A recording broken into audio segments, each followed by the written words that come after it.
வணக்கம் students. Next நம்ம பார்க்க போகிறது SQL இன்ஜெக்ஷன் அட்டாக். பேரே நல்லா இருக்குது பார்த்தீங்களா? What is SQL injection?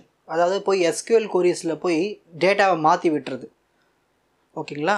மாற்றி விட்டு ஆக்ட் பண்ணுறது, இதுதான் விஷயமே, வேறு ஒன்றுமே இல்லை.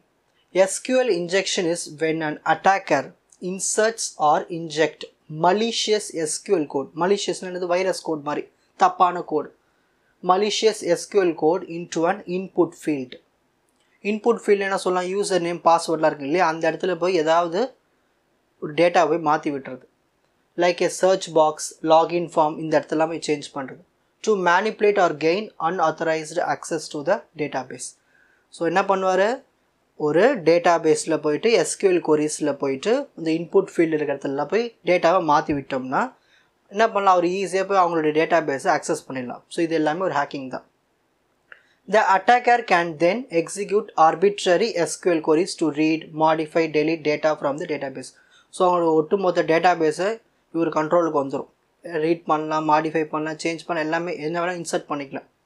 அப்போ டோட்டல் சிஸ்டமே கொலாப்ஸ் ஆகிடும். சரி, a website or web application communicate with its database using SQL queries.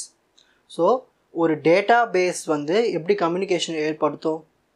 SQL queries மூலயமா தான். அதுக்கு ஒரு வெப்சைட் மூலயமா இதை பண்ணுவாங்க, இன்ஜெக்ஷன் பண்ணுறதுக்கு. If user input is not properly validated or sanitized, and attacker can input malicious SQL code into the form field. ஸோ யூசரோட இன்புட் வந்து கரெக்டாக வேலிடேட் பண்ணணும். வேலிடேஷன் பண்ணால் தான் அலோவ் பண்ணணும். அதுவே பண்ணாமல் ஒரு வெப்சைட் ஒழுங்காக இல்லைன்னா ஈஸியாக அட்டாக்கர் என்ன பண்ணுவார்? malicious SQL கோடை உள்ளே கொடுத்துட்டு டேட்டாபேஸை போய் நோண்ட ஆரம்பிச்சிடுவார். Next, the website database will mistakenly execute this malicious query. சில டைம் வெப்சைட் என்ன பண்ணும்? அந்த ஹேக்கர் வந்து என்ன பண்ணியிருப்பார்? அந்த டேட்டா மாற்றி வச்சுருப்பார், அதை அப்படியே எக்ஸிக்யூட் பண்ணி கொடுத்துரும். அப்போ ஈஸியாக என்ன பண்ணும்? அன்வான்ட் ஆக்ஷன்ஸை வந்து ஸ்டார்ட் பண்ணிவிடுவார். யார்? Hacker. Leading to unwanted actions like revealing sensitive datas எல்லாத்தையும் வெளியே அனுப்புறது, இன்ஃபர்மேஷன்ஸ்லாம் டெலீட் பண்ணுறது, அட்மினோட விஷயங்கள்லாம் தெரிஞ்சுக்கிறது, கெய்னிங் அட்மின் ப்ரிவிலேஜஸ். ஒரு எக்ஸாம்பிள் பார்க்கலாம். Imagine a login form that ask for a user name and password. So ஒரு லாகின் ஃபார்ம் இருக்குது, அதில் யூசர் நேம் இருக்குது, பாஸ்வேர்டு இருக்குது. இப்போ நம்ம ஒரு SQL query இருக்குது, இதுதான் செலக்ட் ஸ்டார் ஃப்ரம் யூசர். இதெல்லாம் syntax. Select star from user, table பேர் யூசர். ஸோ வேர் அதில் யூசர் நேம் வந்து என்ன கொடுக்கணுன்னா இன்புட் யூசர் நேம் அண்ட் பாஸ்வேர்டில் இன்புட் பாஸ்வேர்ட். இப்படி தான் நம்ம கொரி செட் பண்ணியிருக்கணும். அட்டாக்கர் என்ன பண்ணுறாருன்னா அந்த input user name input password இருக்கு இல்லையா, அந்த இடத்துல 1 கொடுத்துட்றாரு. இப்படி கொடுக்கறதுனால அந்த வெப்சைட்டு எக்ஸிக்யூட் ஆகும் இல்லையா query. Select star from user where user name or 1 = 1 and password இப்படி கொடுத்தோம்னா என்ன ஆகுதுன்னா அந்த கொரி வந்து எக்ஸிக்யூட் ஆகும்போது எப்பயுமே ட்ரூன்னு வரும். ஏன்னா எப்பயுமே இந்த 1 என்னது சேம் தானே. ஸோ சேமாக இருந்தால் ட்ரூ தானே கம்ப்யூட்டர் அதை ரீட் பண்ணும். ஸோ ட்ரூன்னு சொல்லும் போது அப்போது யூசர் நேம் பாஸ்வேர்டு வேலிடு, கரெக்டான யூசர் நேம் பாஸ்வேர்டுன்னு கம்ப்யூட்டர் எக்ஸிக்யூட் பண்ணி உள்ளே அனுப்பிச்சிடும்.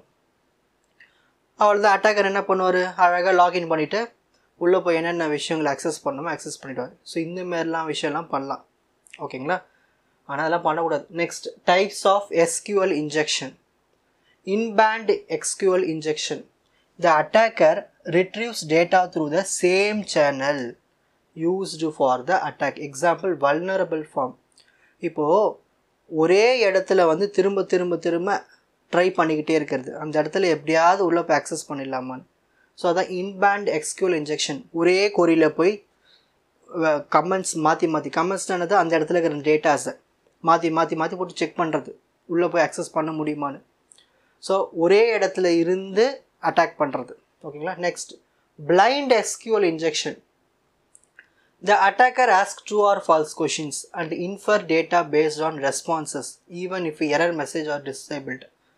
ஸோ இவர் என்ன பண்ணுவார்? நார்மலாக ஒரு ரேண்டமாக ஒரு கொஷின்ஸ் கொடுத்து ட்ரூ ஆர் ஃபால்ஸ், இது சரியாக தப்பா, ஓகேங்களா? அந்த மாதிரி செக் பண்ணி பண்ணுறது வந்து பிளைண்ட் SQL இன்ஜெக்ஷன்ஸ். ஸோ அதை வச்சு ரொம்ப அதிகமான ட்ரூ இருந்துச்சுன்னா அந்த ஸ்டேஜ் மூலிமா, அதாவது அந்த வழி மூலிமா போயிட்டு என்ன பண்ணுறது? போய் அட்டாக் பண்ணுறது கொரீஸில். Out of band SQL injection. Data is retrieved through a different channel such as sending result to an external server.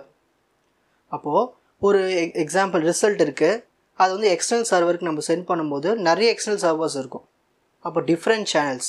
So அப்படி சென்ட் பண்ணும்போது அங்கேயும் நம்ம SQL இன்ஜெக்ஷன் நடக்குது. ஓகேங்களா? ஸோ இந்த மாதிரி SQL இன்ஜெக்ஷன்ஸ்லாம் நடக்குது. ஓகேங்களா? சரி, இதனால் என்ன விளைவுகள்? டேட்டா திருடப்படும், data theft. Attackers can steal sensitive information such as personal data, credentials, இது எல்லாத்தையும் திருடிடுவார். டேட்டா லாஸ் ஏற்படும், கரப்ஷன் ஏற்படும்.